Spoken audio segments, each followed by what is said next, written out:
ஓம் சக்தி. நீ நேசிக்கும் உறவு உன்னை பற்றி என்ன நினைக்கிறார் என்று உனக்கு தெரியுமா?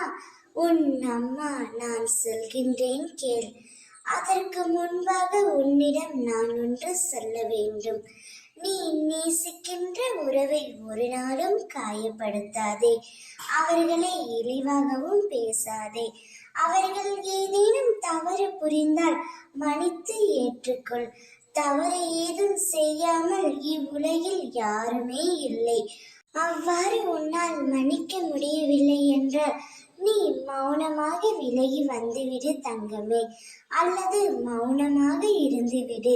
உன் மௌனமே அவர்களுக்கான தண்டனை என்பதை நீ உன் மனதில் வைத்துக்கொள். அதை விட்டு அவர்களை குறை கூறாதே. அவர்களை இழிவாகவும் இகழ்ந்து பேசாதே. நீ நேசிக்கின்ற உறவு உன்னை பற்றி மிகவும் உயர்வாகத்தான் எண்ணுகிறது. நீயாகவே உன் தரத்தை குறைத்து கொள்ளாதே. உன்னை பற்றி உயர்வாக எண்ணினாலும் அதை உன்னிடம் ஒருபோதும் சொல்வது இல்லை. அவருக்கு அதிகமாக கோபம் கூட வருவதில்லை. சில நேரத்தில் கோபம் வந்தாலும் அதை வெளிக்காட்டுவதும் இல்லை.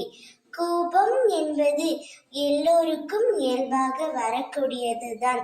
சில சமயங்களில் சற்று கூடுதலாகவே வரவிருக்கும். அதை நீ பெரிதுபடுத்தாமல் விட்டு கொடுத்து அனுசரித்து பழகு. விட்டு கொடுப்பவர்கள் எப்பொழுதும் கெட்டு போவதில்லை என்ற பழமொழியை உதாரணமாக என் பிள்ளை இருக்க வேண்டும் என்பதே அம்மாவின் ஆசை. தவறு ஏதும் செய்யாமல் நான் ஏனம்மா விட்டு கொடுக்க வேண்டும் என்றுதானே நீ என்னிடம் கேட்கின்றாய்.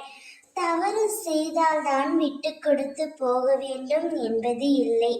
உறவு நீட்டிக்க வேண்டும் என்பதற்காகவே விட்டு கொடுத்து போகலாம்.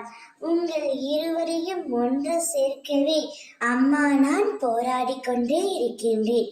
இப்பொழுது இருக்கும் நேரமும் காலமும் உங்களுக்கு எதிராக இருந்தாலும் இவை அனைத்தும் விரைவில் சரி செய்து உங்கள் இருவரையும் அம்மா நான் சேர்த்து வைப்பேன். நீ நேசிக்கும் உறவு உன்னை பற்றி உயர்வாகத்தான் நினைக்கின்றது.